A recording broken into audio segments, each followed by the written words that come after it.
Això és Memòries, un podcast de Rubén de Mar de Nit. I avui conversem amb Pep Mendoza, enòleg, viticultor i creador de Casa Agrícola, el seu projecte més personal en el Pla de Llíber. Després de tota una vida dedicada al vi, ha tornat la mirada cap a la terra, les varietats autòctones i l'essència del paisatge mediterrani. Conversem sobre la recerca de la identitat i sobre com un vi pot contar-nos d'on venim i també cap a on anem. Bon dia, Pepe. Bon dia, Rubén. Quin vi tenim per avui? Paciencia infinita, que yo creo que es lo que nos fa falta. Lo que ens fa falta ara per començar el dia, no? Sí. I després també, com està tot, jo penso que la societat necessita un poc més de paciència, així estem més tranquils. Totalment, totalment. Vaig estar revisant, i tu tens un bagatge brutal. Abans d'arribar així al Pla de Llíber, estàs a Austràlia, Nova Zelanda, Xile, Argentina. Me'n deixa algun? Bueno, lo més important sobretot va ser Nova Zelanda, Austràlia, Xile i Argentina, va ser perquè era el que ens venia bé a nosaltres, perquè era el treball a l'antípoda. Vol dir que quan jo acabava la verema així, setembre-octubre, organitzava els vins i tenia disponibilitat febrer-març, així jo ja havia acabat la poda. Era un bon moment per mi per poder viatjar i... Era com un poc fora de la temporada, com era l'altre hemisferi. Correcte. I ahir ens ajudava molt a... Home, pues el que tots hem fet, no? Veure de diferents fonts, no? De veure de més manantials, no? Inspirar-nos, creure i conèixer altres visions, no? Altres formes de fer faena, altres persones, altres mirades, no? Totalment. I què has descobert, una volta tu te'n més d'allà, sí? Què has descobert així que no t'imaginaves mai que n'hi hauria? Després de tot el que vas conèixer, Està molt xula la pregunta perquè la reflexionava molt. Quan jo vinc, vinc... També no és un viatge de quilòmetres, també és un viatge personal. Entonces, no és un viatge de dir, no, he fet tants quilòmetres i he estat en tantes celebracions. També el temps, a mi com a persona, és la que m'ha fet madurar. En un primer moment vaig vindre, jo crec que en l'ego molt ple, anem a fer, anem a canviar, anem a descobrir, que jo crec que va fer falta també a la Déu, a Alacant i als vins valencians, aquest moviment al principi, que eren capaços de fer algo qualitatiu, van vindre en idees com a descargar raïm, tirar raïm en terra, que en Argentina es deia raleo. Imagina't, vindre així fa 25 anys a baixar la producció en verde d'un raïm que estaria en 5 tonelades hectàrea a 2 tonelades hectàrees, tirar raïm en terra en el mes de maig-juny, perquè el que quede millor. Això era prou disruptiu, la gent, però com esteu tirant raïm en terra, si el raïm és per vendre, per fer vi, no? Però el que sí que volíem era pujar el nivell qualitatiu. I entonces això va estar molt bé, no? Després, veure, sobretot, organizacional. Treballava en moltíssimes bodegues grans, la gent s'organitzava molt bé, tenia un plan. Diu Malolis i jo, pensé, hay que tener un plan, aunque sea para no cumplirlo. Però hay que tener un plan. Saber, per almenys un plan, i si teneixes, poder mirar-ho en el temps de que te n'has llegit, per què. I després, el que m'ha donat a mi el temps ha sigut la confiança en nosaltres, en què es podia fer així, i damunt te podien fer cargar d'identitat, que era el següent moviment meu, perquè ho van vindre i ho van fer en Cabernet, i ho van fer en Merlot, ho van fer en Chardonnay, però la pregunta era, quant d'accent nostre del territori tenia aquests vins? Doncs estaven bons, molt bons, i havien fet coses molt bones, però realment quant accent tenia? I llavors el moviment que estic ara mateix és de cargar-ho d'identitat, cargar-ho d'accent. Entonces, crec que ha sigut tot com un camí, no? Estos últims 30 anys ha sigut un camí que ens ha plegat ara una cosa i a voltes jo vaig en el cotxe i dic, i lo siguiente que serà? I dic, ostres, pues, de moment crec que estic en un puesto en què tinc moltíssima faena, buscar la identitat, i no sé si també en l'edat que tinc, que jo vaig a fer 50, tinc 54, vaig a fer 55, o sigui, dius, hòstia, que jove eres, ja, però la enologia, quantes elaboracions em queden a mi per fer? Perquè tu pots pintar tots els dies, però quantes elaboracions... Tu penses, ja vas anar al compte enrere, no? Claro, quantes elaboracions 54 i 20, 74. Vale? Jo en 74 estaré allà fent vi, però són 20 possibilitats de canviar, no n'hi ha més possibilitats de canviar. Això és lo increïble, no? Perquè no estàs modificant les coses, necessites un temps, els moviments van molt lentos i és també lo bonico del nostre ofici, no? Clar. Però tot el que tu agarres ho incorpores en Enrique Mendoza? Sí. Perquè estàs parlant de les varietats que treballava ton pare, que era el Cabernet, que era el Merlot, que era el Syrah. La pregunta anava més bé en què descobreixes tu d'esta terra que no t'imaginaves mai que tinguera. Una volta vens al Pla de Llibert. Jo lo que pense és que fora, ara en temps, veig lo que les va bien a ellos y lo que casi no hay que incorporar aquí. Vale. Pense que veiem coses en el Ródano, veiem coses en Argentina, veiem coses en Nova Zelanda, que estaven molt ben pensats per a aquell territori. I el que jo m'he donat compte és que el que està ben pensat per aquest territori no ho he pensat jo, ja ve dels últims 2 o 3 mil anys, són adaptacions que la gent d'abans era més intel·ligent que nosaltres i pense que hi havia moltes coses ben fetes així. Entonces no havia que ser tan... Jo crec que n'hi ha que passar per ser disruptiu, però així hi havia moltes coses ben fetes. Havia que fer ajustes, perquè, per exemple, la gent així no parla mai de... Tot li pareix poc. Els rendiments pareixen sempre baixets i estàs en uns rendiments altíssims. En el canvi climàtic, baixar els rendiments per planta ens ajuda moltíssim. Però jo el que penso és que les solucions d'ací estan així. Les solucions d'ací estan així per a un ecosistema. I la segona era, quan tu treballaves en varietats internacionals així, un Chardonnay, es dones contra, un Syrah és Ródano, és mediterrània. És una varietat que vol viure així. Però, per exemple, un Cabernet és Bordeus, o un Pinot Noir és Borgonya, val molt més alt. Entonces, el que ens donàvem compte era que en aquestes... La vida n'hi ha que fer molt esforç, però esfuerzos excessivos o sin sentido no té sentit. Quan tu tens una varietat d'una Chardonnay així plantada, una varietat internacional així plantada, el que fas és remar molt fort i el vent de cara. I lo bonico és que el vent vinga de cua, que el vent t'espente. Entonces, les varietats autòctones no havia que espentar-les tantes de forma més fluida, fent els vins amb menys estrès, amb més frescor, ho teníem ahí.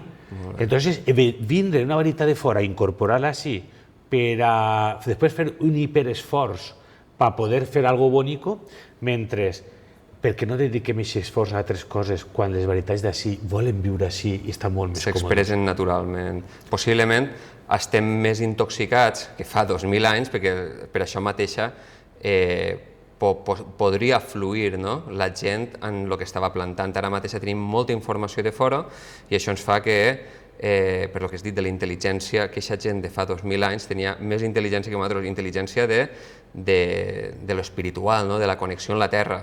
Directament. I després hi havia una cosa que tenien capacitat de validació. Què és la capacitat de validació en el camp? Tu ara fes una poda novedosa, la Smart Dyson, no sé què, venim en podes novedoses així. I aquestes podes novedoses en l'ordenador o en un folio queden molt ben boniques, queden totes molt boniques i queda tot correcte. Però realment no ha hagut una capacitat de validació. Qui ha validat això? S'ha validat els últims 20 anys. Quan van vindre aquestes podes Smart Dyson australianes així, tota la gent, és lo más novedoso, hoja hacia arriba, hoja hacia abajo, quedava tot molt bonico. Quantes d'aquestes podes 20 anys després queden en Europa? Ninguna, perquè són molt problemàtiques, les plantes agarren moltes més malalties prontes. Ara la pregunta, els bobos del Mediterrani, que nosaltres no tenim ni idea de res, el Mediterrani nunca sabe de nada, de producció. I una vinya en got, d'ací de Giró, de Moscatell, viu 70 o 80 anys. Perquè hi ha una capacitat, la gent antiga tenia una capacitat de validar en 2 o 3 generacions fent un moviment. Quants braços n'hi ha que deixar? 4 o 5? Doncs deixaven unes plantes. Durant 50 anys veient que anava millor, que no anava millor per sequera o no anava. I en la segona o la tercera generació, 100 anys després o 150 anys després, adaptaven en una validació d'una realitat agrícola. I l'altre és, el paper lo admite todo, faig un disseny de maravilla, lo coloco en el viñedo y quiero rápidamente en 20 años que todo funcione. Claro. Jo m'he reenamorat de les pràctiques antigues, no perquè siga un poeta, sinó perquè hi ha una realitat de que funciona tot millor. I després és la viticultura en got, en 4 braços. Tot el que està parlant ara Simonet, tota la gent que sap de poda de respeto, que era com crear unos flujos de canales verdes con canales de muerte o canales secos, i és com a molt novedós en les universitats. La poda de respeto, coño, és el que s'ha fet tota la vida. Tota la vida. El got té sempre les ferides en la part alta i sempre tenia canals de sàvia verds i sempre la planta tenia un respiradero d'eixida de sàvia verda. Pues el vaso tradicional, el got de tota la vida d'ací, era una poda de respeto molt ben organitzada. El que passa és que no li hem col·locat aquest nom, era el got, que pareix que ningú el vulga. Jo ara tot el que estic plantant, altra vegada en got, perquè té una realitat tecnològica agrícola molt correcta. I jo vaig a dir una altra cosa, encara que ho parlem moltíssim. El Mediterrani encara té coses que contar, encara té coses que aportar al món.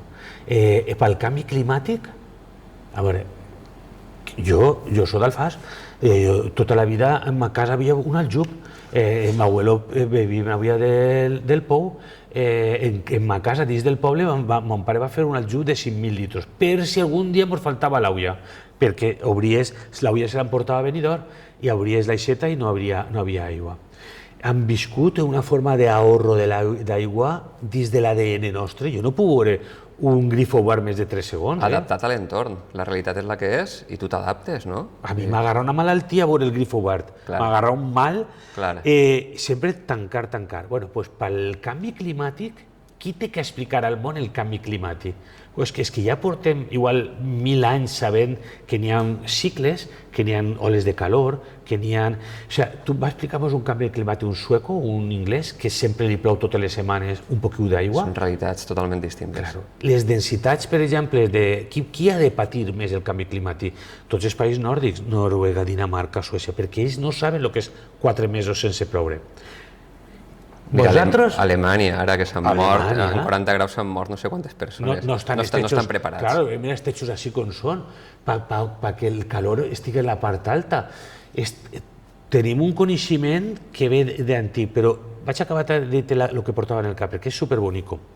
Les densitats de la foresta, dels arbres, al ploure tant, les densitats d'arbre per hectàrea és altíssima. No pot resistir, i després, com plou tant, les arrels sempre són superficials.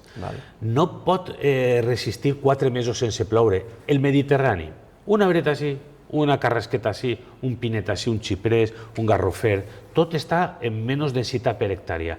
Els sistemes radiculars són més profundos, perquè saben que dalt a voltes no plou i ells tenen que buscar-se la vida i tenen que penetrar cap a baix. I les densitats són més baixetes. Mira, així en el 21 van estar 13 mesos sense una gota d'aigua i ningú se'n recorda, estem a 25-26. I tu li dius a l'estranger, aquí hemos estado 13 meses sin llover. Pero 13 días, 13 qué? No, 13 meses, un año y un mes y no llovió del cielo una gota. ¿Y eso es posible? Hay ecosistemas que Claro, hay ecosistemes que estan preparats pel canvi climàtic. Tu mira França, perquè jo m'emporto un guany a la meva filla i unes amigues de la meva filla a veure el Ródano, a Puy, a veure Hermitage. N'hi ha que veure-lo pronte, els pròxims 5 o 6 anys, perquè 14.000 plantes per hectàrea no existeix. Tenim que vindre a plantar i com França s'adaptarà? Plantant com han plantat així, a 2.000 plantes hectàrea, no 14.000, 2.000. Què estic plantant jo ara? 900 plantes hectàrea? Vol dir no 14.000, 900. Vol dir que estic deixant molt més espai para que en momentos de carestía o de sequías o grandes sequías la planta tenga molt més espai. I hi ha una cosa que, per exemple, la setmana passada vam vindre agricultors francesos que sempre venen a fer una visiteta i tal, i es fan creus. Sí. Diu, pero el goteo ¿dónde va? ¿Dónde está el goteo? Digo, no, el goteo, aquí no hay goteo, pero está creciendo. Digo, ya, lo que mai mos llevaran és la mar. La mar la tenim ahí davant. El rixiu, és la clau. El rixiu, tot el lleveig que mos entra humectat, això és una bomba perquè fa que si tu no tens exceso de producció, la planta només humectant-se per l'arrosar és capaç de tindre una producció equilibrada. El que si tu vols un sistema industrial, estàs mort, que te pots col·locar aigua. Però si tu vols un ecosistema, vols plantes que visquen en un ecosistema de forma correcta, el Mediterrani encara té que explicar molt al món, podem explicar molt al món, si apleguem a temps. Si no, en els pròxims 5 anys no fixem el poquet que ens queda. Però així hi ha quantitat de solucions que seran boníssimes a nivell mundial. I han sigut solucions... la resposta. Sí.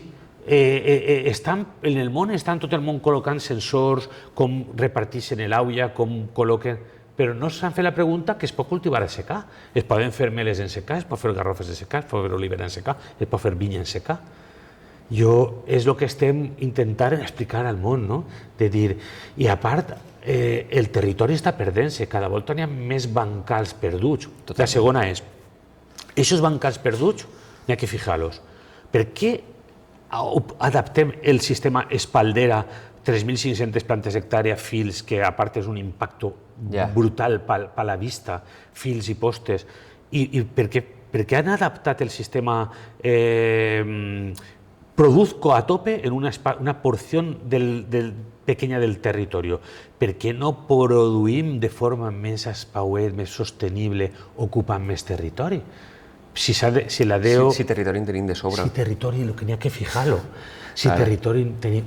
És el que tu has dit. Entonces, esto és una realitat que n'hi ha que explicar-la i n'hi ha que intentar contar-li a la gent. El que passa també és que n'hi ha que produir raïms més cars. Claro que costa un poc més de produir. Van a ser raïms més cars, clar. Bueno, no n'hi ha problema. Jo crec que la gent serà conseqüent en que n'hi ha un esforç, estem fent molt millor, no utilitzem aigua, fixem territori i val un poquet més, no hi ha cap problema. Clar. I diguem que el fet d'estar 2.000 per hectàrea, per exemple, també el sòl és més ric. I el fet de que no vega constantment, també la planta sofreix, i si sofreix, treu el millor de si, no? Com una persona. Com una persona. Tal qual. I després la segona és per què del Mascarat així plou més? Per què la Marina Alta té un ecosistema, Bèrnia, per què plou més?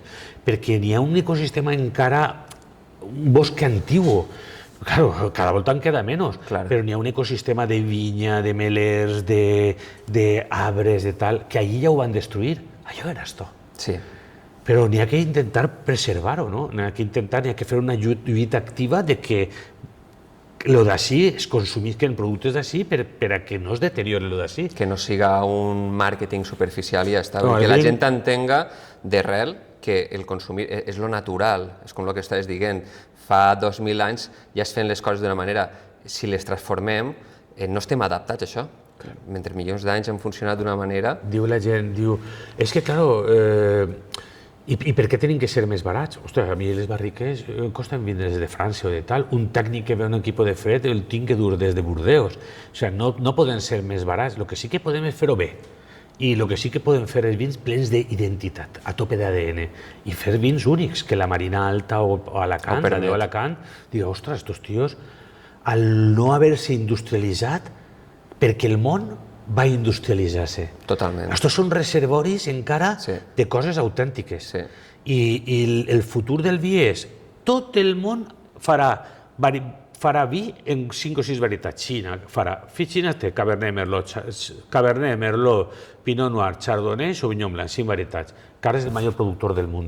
El món va plantar les 5 varietats i nosaltres tenim ecosistemes antics en varietats superadaptades a la sequia i damunt en vins diferents a la boca, en vins plens de mediterrani, d'originalitat. Entonces, Jo sempre crec que encara tenim una possibilitat de que no es perga més vinya. Totalment, totalment. El canvi està produint-se. Sí, sí. Bueno, provem el Paciencia Infinita, no? Salut i benvingut.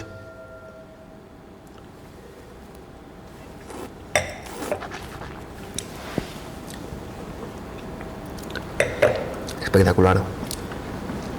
És un monastrell en Giró. brutal. Possiblement els vins, la Déu protegís els fondillons 100% com a monastrell, però possiblement els fondellols que es feien així antigament portaven Giró. I en el Paciencia, jo tinc els vins separats per diferents, Girós i monastrell, però en que si us dones compte és un vi com a més actualitzat, Sí. té el sucre molt medit. I molt equilibrat, l'acidesa està ahí respectant mogolló, està boníssim. Este vi sempre el decidís que la meva filla Anna, que té 21 anys, que la coneixes tu. I sempre, Anna, prova esto. L'encanta. I sempre perquè si el faig...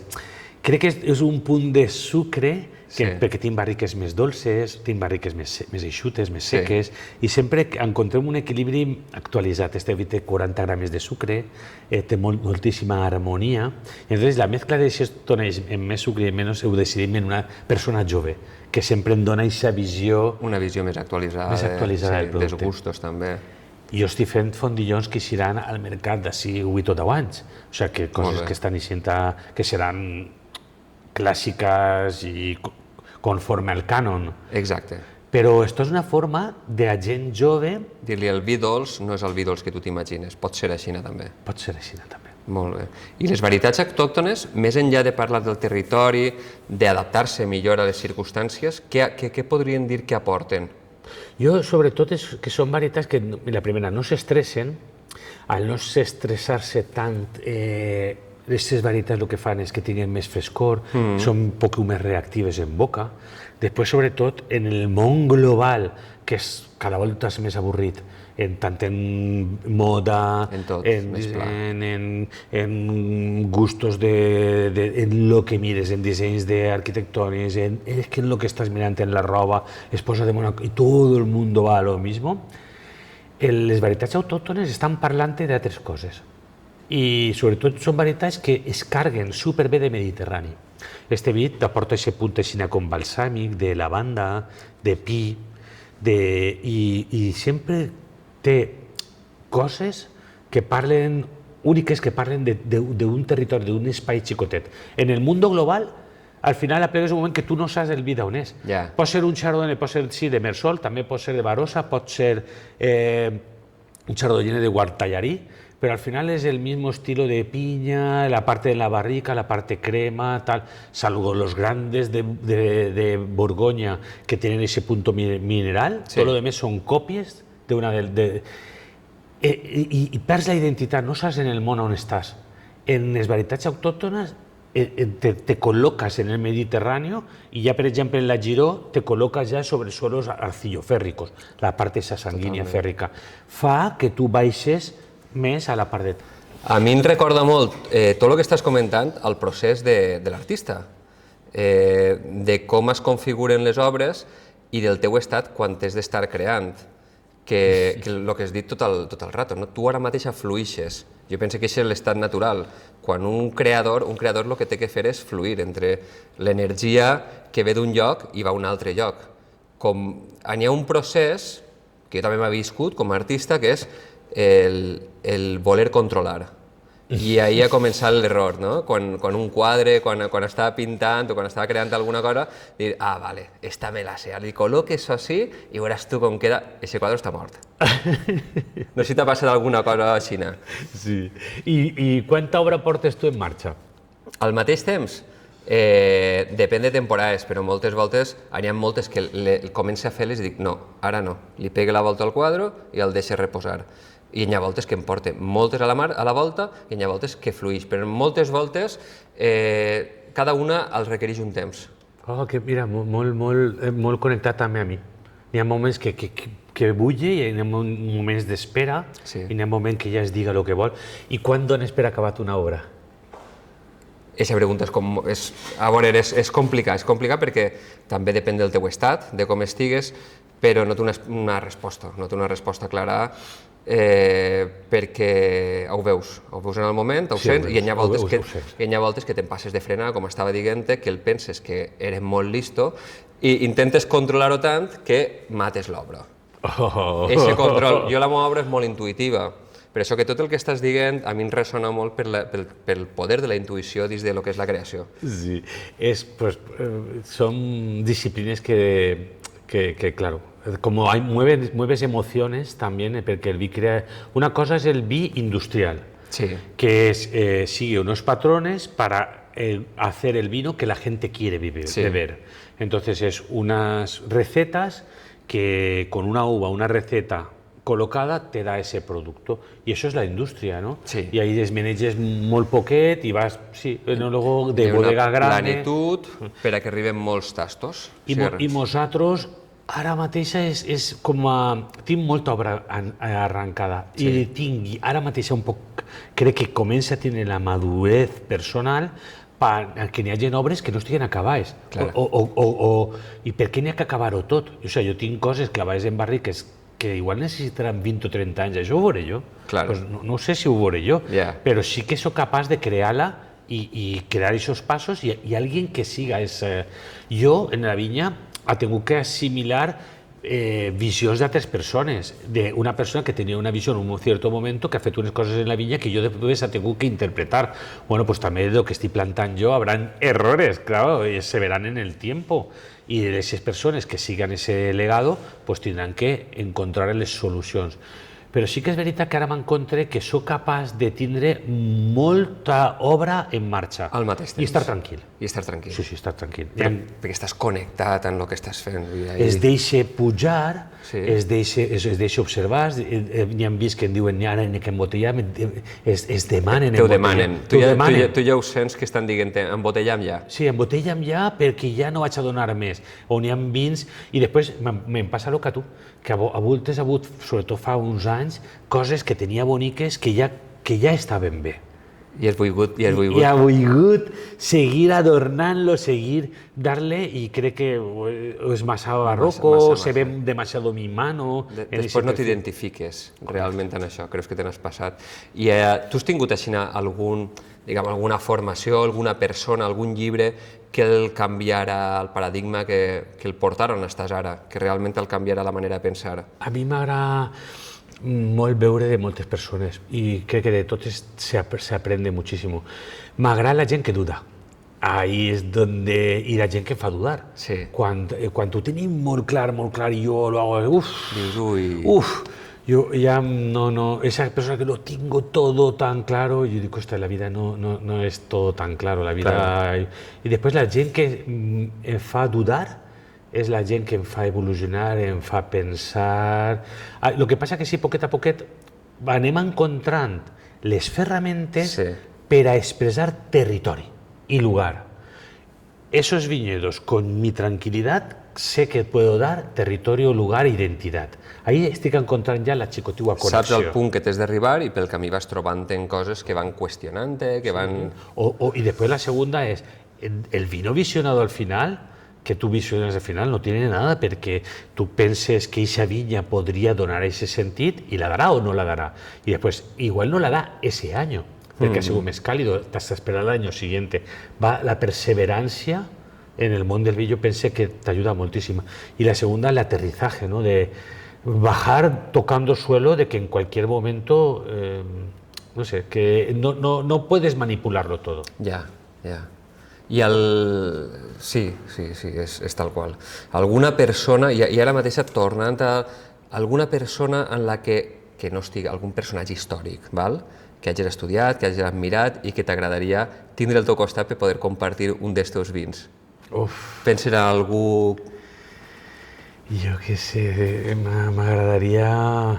No sé. Tindre una conversa, tindre una oportunitat per tindre una conversa amb aquesta persona que has llegit, has admirat, has estudiat o... Moltíssimes persones, no? Però jo de veritat que qualsevol persona que pugui aportar-me un món que no conec, soc molt curiós de cualquier pastor soc capaç de... Un pastor d'ovelles, un pastor de cabres, un tio que està fent xufa en l'albufera o arròs en l'albufera.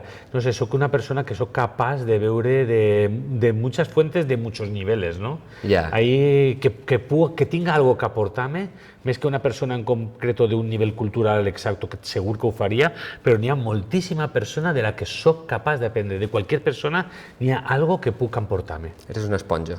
Sí, m'agrada, i crec que també això es reflexa en els vins, ¿no? Que cada vez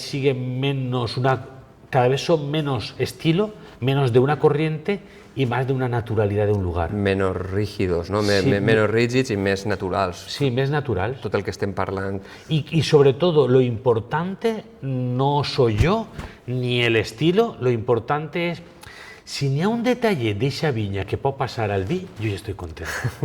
Això seria, si tu veus la part de yesos i calcareos en els monasteris de dalt i ves el romero més apretadet i pitxicotet, si això plega, jo ja estic content. No és que el vino sea perfecto, puede ser imperfecto, pero que vaya cargado de chicotiues coses del lugar. Per mi això és més perfecte que... Para el carro. Interromp breument esta conversa per a recordar-te una cosa. També pots regalar Mar de Nit. Si tens un bon detall que fer i saps d'algú a qui li podria agradar, no falla. Targetes regal vàlides 12 mesos i sense restriccions. Una manera de viure la Marina Alta amb calma, economia i paisatge. Visita mardenit.com i busca l'apartat Regala. I recorda, dia que passa no torna. mardenit.com. I la bellesa quin lloc ocupa en la teua producció? Moltísimo. Moltíssim. Moltísimo. Molta. Yo creo en la belleza humana, en la belleza personal, en la belleza de las cosas. Yo, per el meu estil, yo soy Libra, y entonces el equilibri forma parte de todo. El equilibri en els vins, el equilibri en la posició de les barriques, el equilibri en el viñedo. Es como una guía que después se van colocando diferentes cosas. El orden. Tú no puedes tener un sistema creativo, por lo menos yo, Pepe, personal, si no tinc orden en les coses, ¿no? En los almacenes, en los cuantos. A partir de que haya orden, ya puedo ir colocando más piezas. Y el orden en la vinificación. Como hay un protocolo de vinificación para después saltártelo, pero por lo menos hay un orden, la gente sabe lo que toca en cada momento. I després jo crec que també l'ordre es veu en la forma meua de l'extracció, la forma delicada a l'hora d'atacar un depòsit, la forma, els equilibris finals. El vi, siga un giró, siga un monastrell o siga un dolç, tot té que tindre equilibri.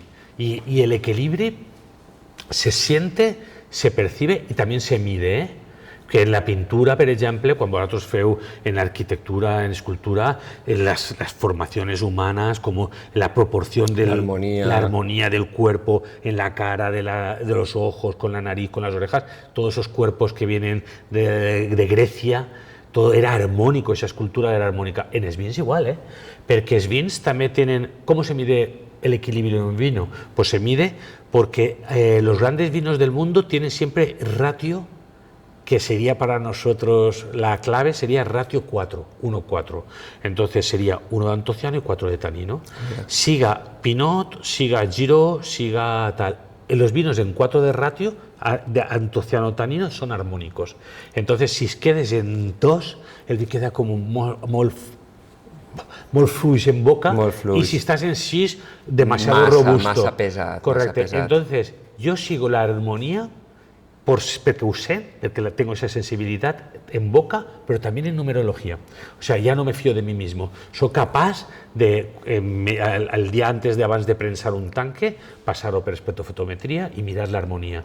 Y si va por arriba, pues dices, mira, prensamos. Y si va por abajo, pues puedo darle un día más de extracción para que el vi tenga la armonía que a mí m'agrada. A mi m'encaixa en tot el que... Vull dir, la naturalitat, la honestitat, és bella. Tot això que han estat veient jo trobo que encaixa molt bé en el que és el teu vi. I ara estava pensant, abans que estaves comentant sobre les plantes i més, recordo una volta que vaig visitar una producció ecològica d'un Llaura Orp i la Ribera Alta o per ahí, que ens parlava de... Ell tenia música, tenia com, crec que era ràdio clàssica, tot el dia a les plantes. Mon pare també li agraden molt les plantes, és algo molt intuïtiu, la relació que tenen elles, i a voltes es canta. Tu creus en això? Sí, home, claro. Té una influència potent, ¿no? Hombre, és un ser viu. Claro, la energia. Ells noten que tu estàs content, ells noten que per això és absorbeixen la teua persona també, és una relació. La vibració, i a l'hora que fas un tractament, no és mateix fer-li un tractament en algues, en cremes d'algues, en ecològics, o en un estimulant natural, i que fer-li en una agressivitat, en un petroquímic, a l'hora de fer el tractament. Què recibís la planta? Què missatge recibís quan tu fas un sistèmic, un tractament a la vinya? És com una persona, repele. Claro, repele, no vol.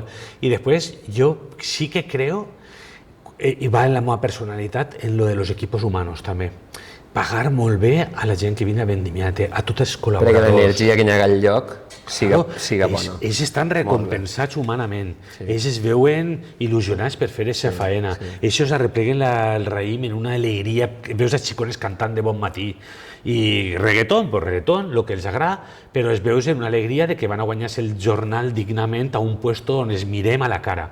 I això m'encanta, jo crec que això aplega a transmitir-se aquesta vibració. Jo també crec en aquesta energia, hi ha una energia més enllà. I quina cançó es posaries? Si tinguera que ser una cançó que digues, mira, jo estic igual que bebo de muchas fuentes, soc el tio més raro de... Ara, per exemple, si es diguera que posar-li, n'hi ha una xica que és cubana, que es diu Danay Suárez, que fa canta rap en mescla de jazz i en poesia, Danay Suárez, que dius, jo que no soc de rap i tal, però m'encanta com ho fa. Però si la música és bona, per a les plantes també serà bona, no? Sí. Jo menege molt, vaig escoltar, m'agrada molt la música dels 80, la música dels 90, si diguera que dit un grup es diria de Cure, no? De Cure. Però sí que connecten en aquesta forma d'entendre la vida, no? Molt bé. Connecten en aquesta forma de fer el que t'agradaria que es feren. I tratar les persones com t'agradaria que tu es trataren.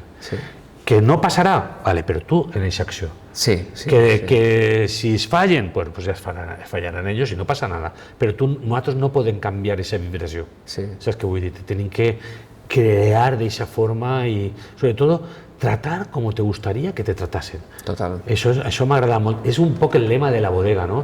En les visites que fem. Diu, com la gent és contenta de les visites i tal, perquè el lema és... Cuando tú llegas a un lugar que estás desconocido, que te quedas parado, ¿cómo te agrada que te acojan? Que es fan un guiño, es guiñen el ull, es dir, un minuto i tal, i tot això, jo vibre en aquesta forma d'entendre la vida.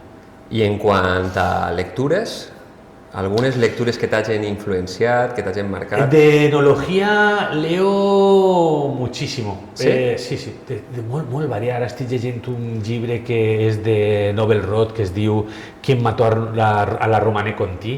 Però narrativa o ensayo? No, és article. És article, és un ensayo, no? Sí, i a parla és una importadora de vins inglesa que es diu Novel Roth, que té una editora d'una revisteta que pregunta sobre el tema actual a 20 bodegueros a nivell mundial, entre ellas Sara Pérez, y entonces es dona la visió de 20 enólogos actuals d'una sèrie de preguntes que tot el món contesta. Això està molt xer.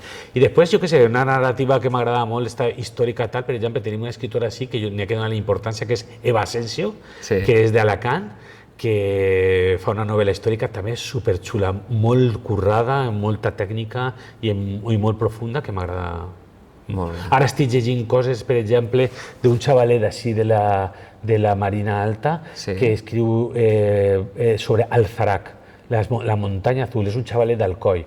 Pues tot el que també, la part històrica... La part històrica, que també està en el teu celler, el Riurau. Aquesta part històrica que no es inventiva, que es real, esa me ayuda a mí a comprender quién soy y por qué estamos aquí. Història novel·lada, això també està molt xulo, molt xulo. I el lema este que tens, bueno, el lema, el claim que diu en anglès, el vino, wine, si ahí pogueres posar una frase, quina frase posaries? No necessàriament este que de la carretera. Està molt bé perquè és una manera d'atraure l'atenció de que sí es produeix vi i de més.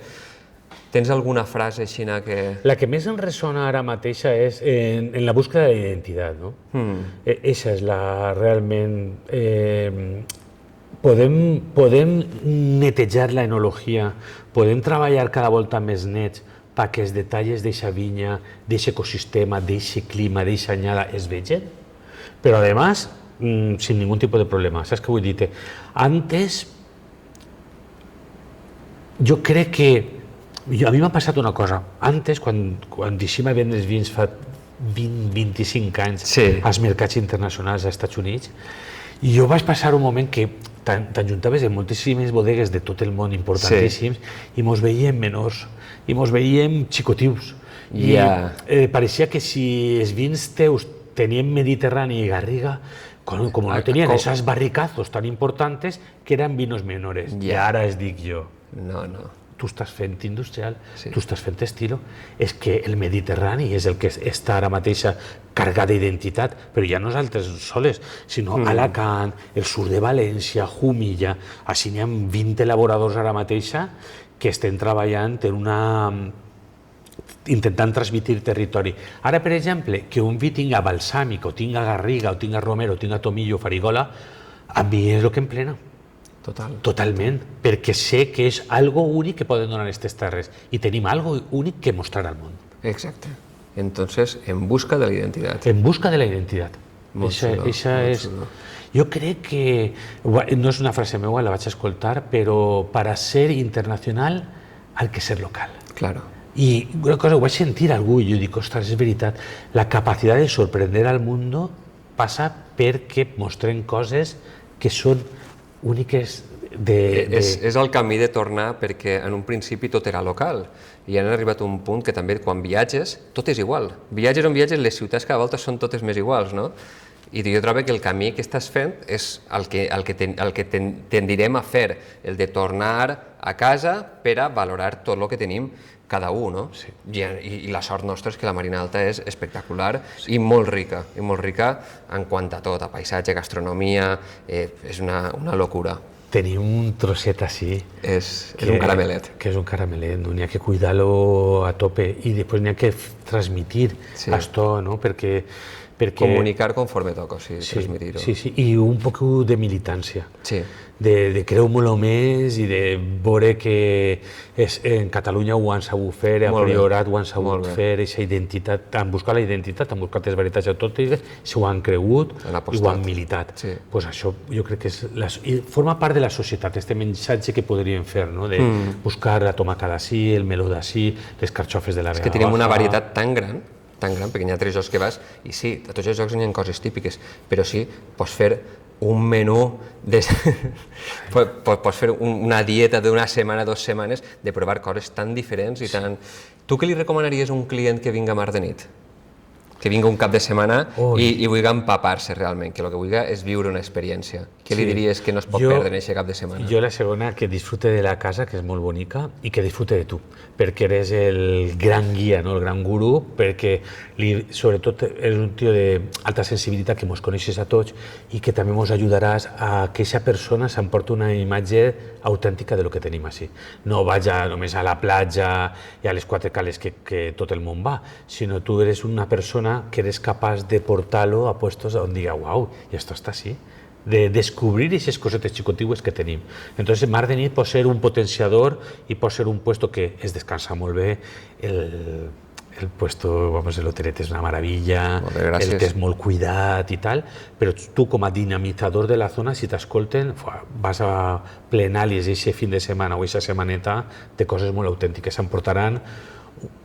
No és el mateix que ho descobrisquen soles que algú d'ací li diga ves allí, i s'emportarà una mira molt més xula. Jo sempre ho dic, és com quan vens a ma casa eres un més de la família. I quan visiten desfuera a Pepe, a Felipe, a Héctor, al final comencen a formar part d'aquesta família. És un viatge diferent, és el que busquem, també. I tu on el veus en 10 anys?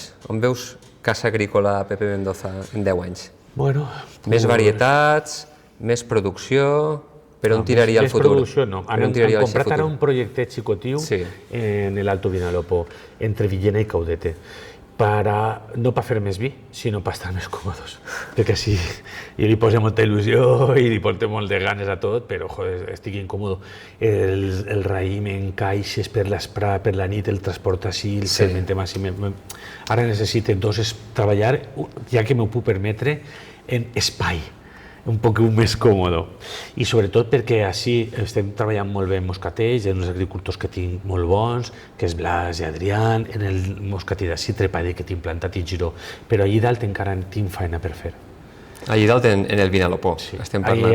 En el que has comprat ara, la parcel·la. Sí, la parcel·la, la bodegueta i la vinyeta que tenim, allà encara n'hi ha arcos, forcallat. Uau, que xulo. Sí, i ahí m'interessa molt profunditzar en aquesta zona que és la alta de Alicante con la sur de València, que seria els alforins. Pues són els alforins d'Alacant. Perquè alforins és valenciana, però són més alacantins, que és més pegat a Alacant. És més el nostre territori. I m'apeteix ara moltíssim explorar aquestes varietats. Que xulo. Sí. I el projecte va ara mateixa, i ara en la crisi que n'hi ha tan gran del món del vi, que la gent veu menys, que n'hi ha un 25% de caiguda de ventes, com vos arranqueu un projecte? Pues perquè o ho figem ara, antes de que s'acaben d'arrencar aquestes vinyes, o d'ací 5-6 anys no podrem. Perquè aquestes vinyes, què està arrencant-se? Per què lo de la militància? Per què necessitem l'ajuda de la societat que consumeixi els vins de les cooperatives, de les bodegues xicoteues, de bodegues més grandetes, de tots els vins de la zona en la zona? Per què ho necessitem? Ho necessitem perquè els pròxims 5 anys van desaparèixer moltes vinyes, però tenim que fer que les vinyes bones, les vinyes de serra, de muntanya, no desapareixen, que són les primeres que per baixa productivitat desapareixeran. Entonces estem encara en el moment de si podem fijar 12 o 14 vinyes, de vinyes de 40, 50, 60, 70 anys, i aquestes varietats que produeixen menys, ara és el moment. Ho fem ara o ja no es podrà fer. I que preserven dels incendis, que és algo tan actual, perquè en les muntanyes la vinya preserva, no? Ja ho has vist ara en els incendis d'Àvila i tal, i també ho vam veure en els incendis de l'Empordà, que les vinyes forma part d'un ecosistema i forma part d'una no erosió. Qui fija per què es van fer aquestes terrasses així? Per què es va plantar aquesta vinya? Es van fer aquestes terrasses per preservar de l'erosió, però sobretot el sistema radicular de la vinya també fa que en les danes tan fortes d'ací de setembre que plou tant. M'abuelo era pastor i m'abuelo Pepe, tío, era un crack, era un filósofo, I m'abuelo dia, és que així en Alacant no sap ploure. No sap ploure, Pepe, que no sap ploure. Claro, això de ploure espauet i moltes vegades era 2 tamborinades d'aigua que feien 200, dia i dia que en Alacant el temps no sabia ploure, i tenia raó. I clar, formem part d'una solució d'un ecosistema, no? I la segona, no ens donem compte el Pla de Llíber el que té.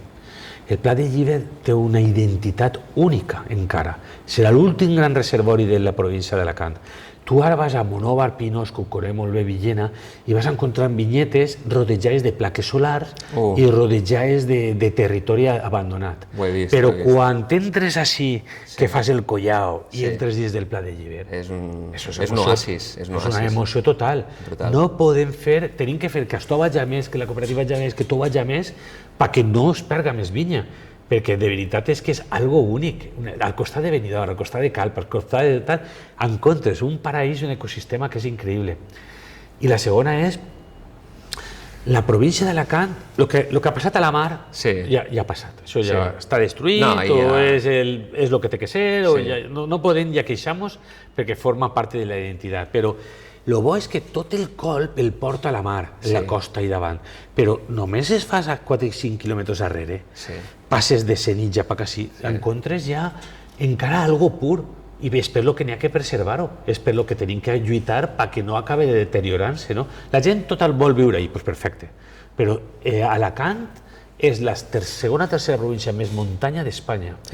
Alacant és l'ecosistema de flora més viu de tota Europa, perquè nosaltres no hem tingut indústria pesada, no hem tingut mineria, no hem tingut textil, no hem tingut energètiques, hem tingut agricultura. Entonces tenim encara molt que preservar, no és una broma. L'ecosistema de flora més viu de tota Europa. És brutal. És brutal. Sí.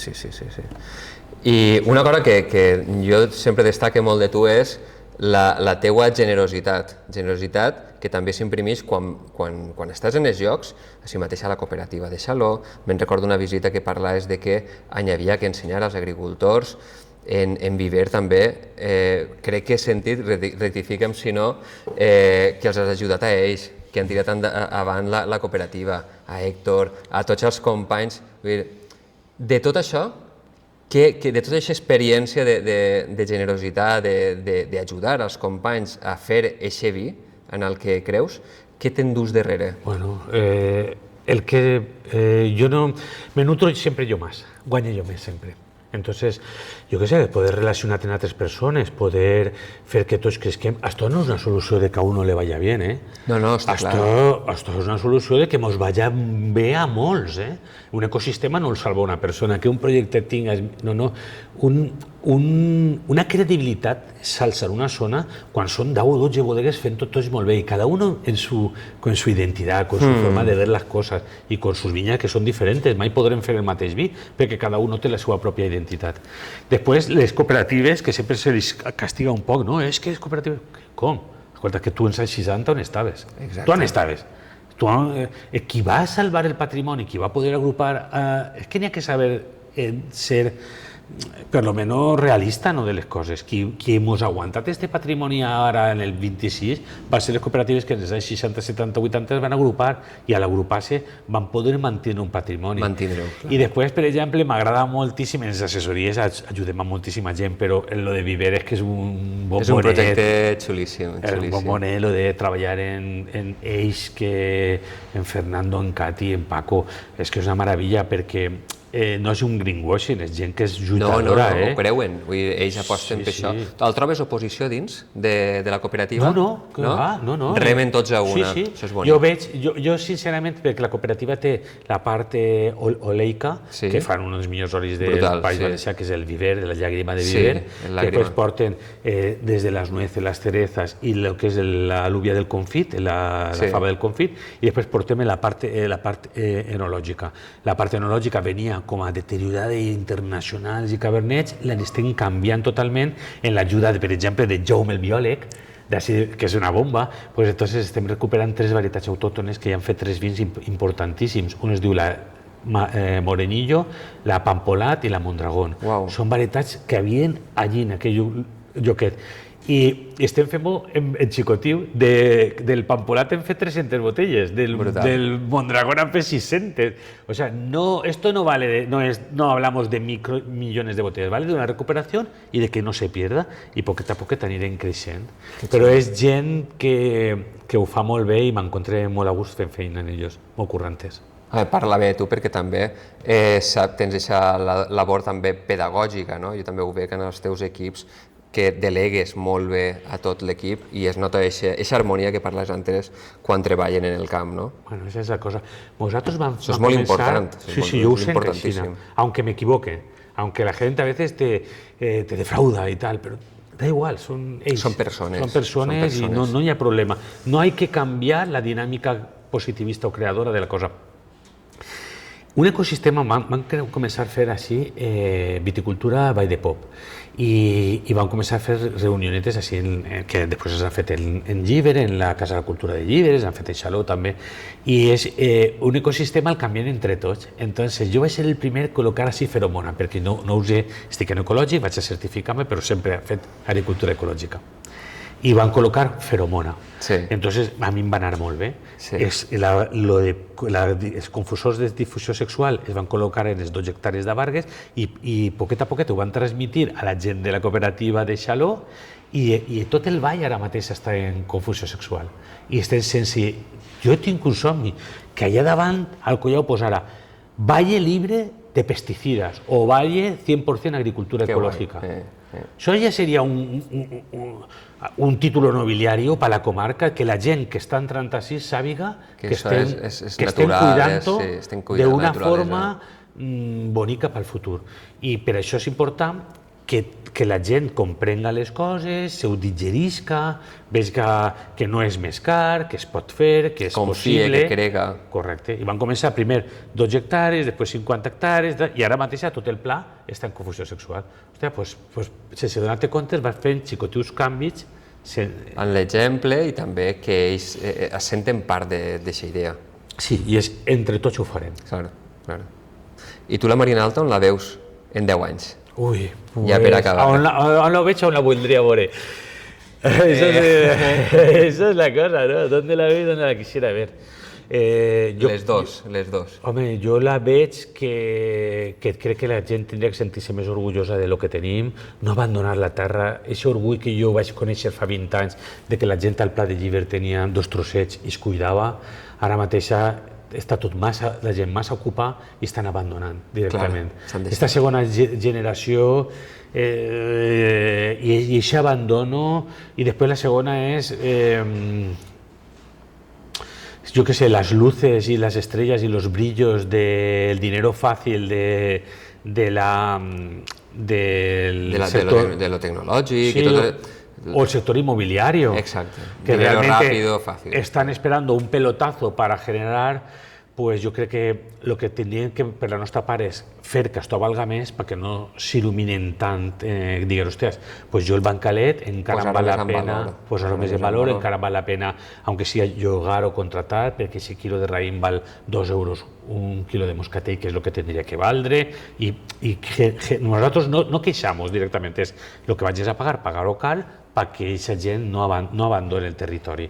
Aquesta és una de les coses. És que l'agricultura és paciència infinita, com el teu vi. És un pensar molt diferent. Avui en dia no tenim paciència, tot va molt de pressa. Molt ràpid. I l'agricultor és una persona, està meditant, perquè sap que ho recollirà d'ací uns anys. Avui en dia no tenim aquesta cosa de lo que tu has dit, el pelotazo. Volem ja, ràpid, i aquesta generació ho sentim més així, i això és complicat, no? Com ho han de fer? No sé com ho han de fer. Jo no soy antiturismo, Jo turismo welcome, però ben fet, ostres. Home, claro. Però podríem nosaltres, per què tenen que ser els més barats? No. ¿Per qué tienen que ser el hospedaje más barato, el menú del día tal, el día completo el más barato? ¿Per què tenen que ser el més barat quan tenim el territori més bonic de tots? Perquè és el més fàcil, possiblement s'ha construït això, però realment tenim el territori per a vendre la qualitat. El mateix territori m'ho està dient, això és qualitat. Jo crec que tenim que ser ejemplarizadores. Sí. Primero, fer nosaltres, sí. La pregunta és, no cobrar-ho caro y después a ver qué pasa, no. Fer-ho bé, y cuando la gente se haya dado cuenta que aquí lo hacemos bien, haces el plus. Sí. Y dices, y esto, señores, vale igual que en Saint-Tropez, o vale igual que en la Toscana, o vale igual que en el norte de Italia. Venir a comer aquí, o venir a disfrutar de una bodega, o venir a menjarse un peix de la lonja de la Vila o de Calp. Vale lo que vale, porque es algo único y es lo que hay. Però pense que nosaltres primero fer-ho molt bé, generar-ho i a partir d'ahí... I crear comunitat, que siguem més. Cada volta en som més. Però cada volta som més.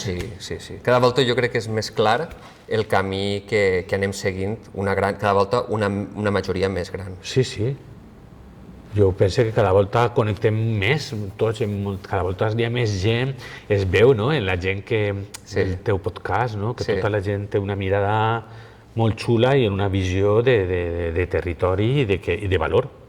Passa tot per el valor. Fer les coses bé... I l'exemple, perquè moltes voltes, jo quan vaig vindre així tot el món dia, és que vivim al millor lloc del món. Ja, però ningú ho està oferint. Jo vaig obrir fa 9 anys i diu, estàs loco, un hotel així que fa... Pues jo creu en això. I jo imagino que tu quan vas arribar fa 9 anys així... Tu vas conèixer com vas començar jo de zero, Sí. Jo imagino que tu també vas creure i vas apostar tot el teu futur i la teva família i la teva vida en això. És possible.